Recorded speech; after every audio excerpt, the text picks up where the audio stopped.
Hello everyone, welcome to RPSC study hub. RAS mains question answer की series चल रही है।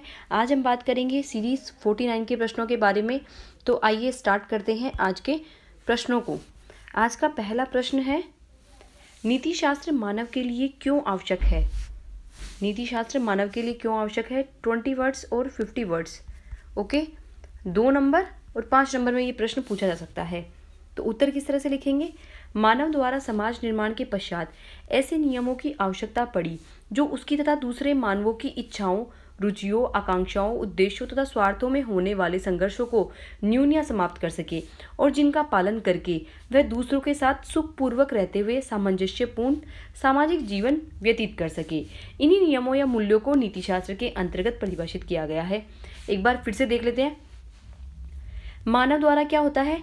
समाज निर्माण के पश्चात ऐसे नियमों की आवश्यकता पड़ती है जो दूसरों की मानव की इच्छाओं, रुचियों, आकांक्षाओं, उद्देश्य, स्वार्थ, इन सभी में होने वाले संघर्षों को समाप्त कर सके या बिल्कुल कम कर सके और जिनका पालन करके, यानी ऐसे नियमों का पालन करके वह दूसरों के साथ आनंदपूर्ण, सुखपूर्वक, बहुत आराम से, सामंजस्य से जीवन व्यापन करता है, सामाजिक जीवन व्यतीत करता है, दूसरों के साथ एक अच्छा व्यवहार व्यतीत करता है।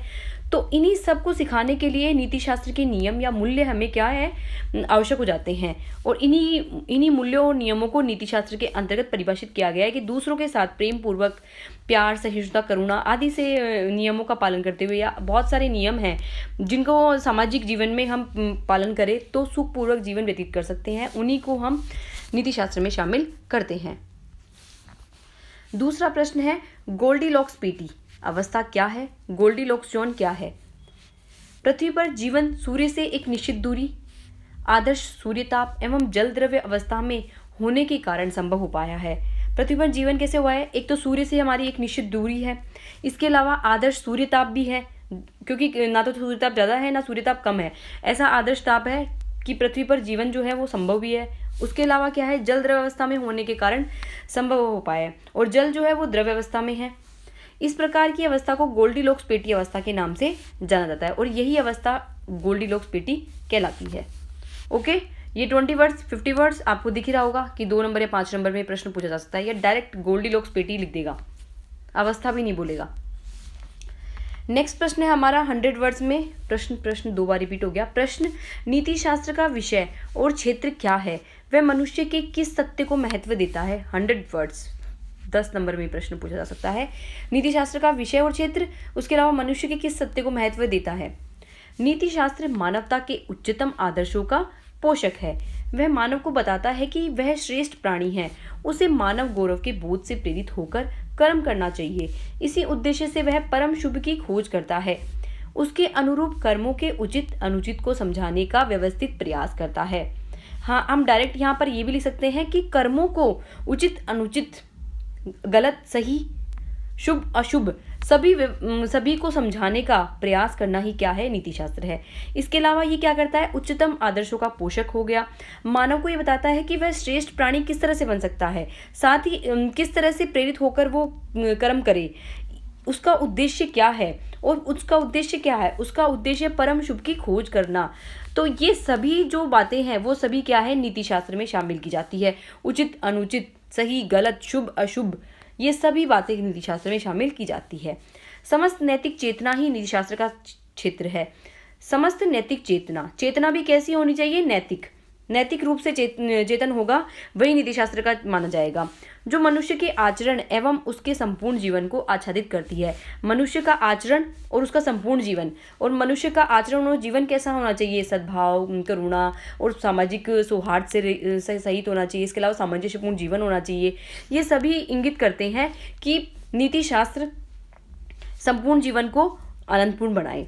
नीति शास्त्र मानव के क्रियाकलापों और कर्मों का मूल्यांकन करता है, जो इस सत्य पर आधारित है कि मनुष्य आत्म प्रबुद्ध प्राणी है, स्वतंत्र है, उसके जीवन की गति अर्थहीन या सारहीन नहीं है, उसकी गति नैतिक और प्रयोजनीय है। अब बात ये आती है कि नीति शास्त्र क्या करता है? मानव के क्रियाकलापों और कर्मों का मूल्यांकन तो करता ही है, साथ ही इस सत्य पर आधारित है कि मनुष्य आत्म प्रबुद्ध प्राणी है, यानी आत्मा उसकी क्या है? प्रबुद्ध है। उसके अलावा स्वतंत्र भी है, जीवन की गति और सार ही नहीं है, बल्कि क्या है? गति नैतिक और प्रयोजनीय है, यानी जीवन का कोई ना कोई उद्देश्य जरूर है, जो और क्या है? नैतिक भी है। मानव उच्चतम आदर्शों को प्राप्त कर सकता है। इस आधार पर नीतिशास्त्र मनुष्य के आचरण पर गुणात्मक निर्णय भी देता है। कर्मों का नैतिक मूल्यांकन करने के लिए वह गुण अवगुण, कर्तव्य अधिकार, शुभ अशुभ, उचित अनुचित आदि का बौद्धिक विश्लेषण भी करता है। अब कर्मों का नैतिक मूल्यांकन करने के लिए एक प्राणी या एक मनुष्य क्या करता है, वह गुण अवगुण की, गुण क्या है अवगुण क्या है, दोनों में भेद पता होना चाहिए। कर्तव्य और अधिकार की, उस व्यक्ति के कर्तव्य क्या है, अधिकार क्या है, शुभ क्या है, अशुभ क्या है, उचित अनुचित, इन सभी का बौद्धिक विश्लेषण जब कर पाता है तो वहां पर नीति शास्त्र का गुण अपने आप में समाहित हो जाता है। तो इस तरह से आप आंसर को लिख सकते हैं। ओके, इसके अलावा आप और भी अपने पॉइंट्स जो है इसके अंदर ऐड ऑन कर सकते हैं। मैं हर आंसर में ये बात जरूर बोलती हूँ। सांप्रदायिक पंचाट, सांप्रदायिक पंचाट ये 20 वर्ड्स और 50 वर्ड्स यानी 2 नंबर और 5 नंबर में ये प्रश्न पूछा जा सकता है। 16 अगस्त 1932 को ब्रिटिश प्रधानमंत्री रैमजे मैकडोनाल्ड ने अंग्रेजों को बांटो और राज करो की नीति के अंतर्गत सांप्रदायिक निर्णय प्रस्तुत किया। यानी 16 अगस्त 1932 को आया। इसमें ब्रिटिश के प्रधानमंत्री थे रैमजे मैकडोनाल्ड।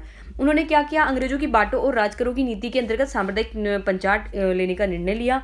इस निर्णय के अंतर्गत क्या हुआ, प्रत्येक अल्पसंख्यक समुदाय के लिए विधानमंडलों में कुछ सीटें आरक्षित की गई, जिसके सदस्यों का चुनाव पृथक निर्वाचन मंडल द्वारा किया जाएगा। यानी पृथक निर्वाचन मंडल का सुझाव सांप्रदायिक पंचाट ने दे दिया। उसने ये बोला कि अल्पसंख्यक समुदाय के लिए विधान मंडलों में कुछ सीटें आरक्षित होगी और उनके सदस्यों का चुनाव कैसे होगा, पृथक निर्वाचन मंडल द्वारा। मुस्लिम, सिख, ईसाई के साथ ही इस नए पंचाट में दलित वर्ग को भी अल्पसंख्यक मानकर हिंदुओं से पृथक कर दिया गया। समझ रहे हैं, मुस्लिम, सिख, ईसाई ये सभी तो पहले ही जो है वो विभाजित हो चुके थे, इनका निर्वाचन तो पहले होता था। इसके अलावा इस पंचाट में क्या हुआ, दलित वर्ग जो है यानी हम बोले अल्पसंख्यक समुदाय है, उनको दलित वर्ग को अल्पसंख्यक समुदाय में मानकर हिंदुओं से पृथक कर दिया और एक नया सांप्रदायिक पंचाट लाया गया जिसमें पृथक निर्वाचन मंडल का प्रावधान भी किया गया। तो कहीं ना कहीं सांप्रदायिक पंचाट जो था वो भारत को बांटने के लिए लाया गया था, ये माना जाता है और एक्चुअल में था भी यही कि सांप्रदायिक पंचाट रैमजे मैकडोनाल्ड की एक सोची समझी साजिश थी कि जिसमें भारत को बांटा जाए और एक नए हिंदुओं की में एक नई कैटेगरी अल्पसंख्यक मानकर पृथक निर्वाचन प्रणाली को और बढ़ावा देने के लिए रैमजे मैकडोनाल्ड ने सांप्रदायिक पंचाट लाया गया। नेक्स्ट है हिंदू महासभा। ये भी 20 और 50 वर्ड्स यानी 2 नंबर और 5 नंबर में। हिंदू महासभा, हिंदू महासभा की स्थापना 1915 ईस्वी में हरिद्वार के कुंभ मेले में पंडित मदन मोहन मालवीय ने की थी। हिंदू महासभा की स्थापना 1915 ईस्वी में हरिद्वार के कुंभ मेले में पंडित मदन मोहन मालवीय ने की थी। इसका प्रथम अधिवेशन 1915 ईस्वी में कासिम बाजार के महाराजा की अध्यक्षता में हुआ था।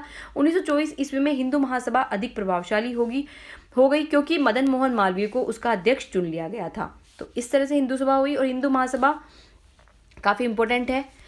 तो आप और भी टॉपिक्स ऐड कर लीजिएगा। आज के जो प्रश्न थे वो पेपर फर्स्ट और पेपर सेकंड दोनों को कंबाइन करके मैंने बनाए हैं। ओके, बाकी मैं कोशिश करती हूँ कि जो प्रश्न जो मैं दूँ आपको एक ही पेपर से रिलेटेड दूँ, लेकिन कई बार क्या होता है क्वेश्चन नहीं बन पाते हैं, 2 सब्जेक्ट के एक साथ बना पाती हूँ तो टाइम की कमी से क्या होता है दोनों मिक्स मैच हो जाते हैं।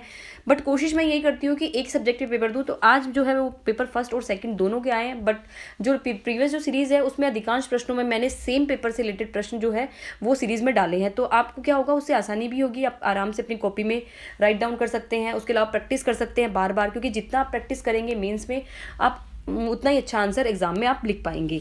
सो practice makes a man perfect. तो प्रैक्टिस करते रहिए, आंसर लिखते रहिए। Okay, so thank you for watching this video. Bye till next video.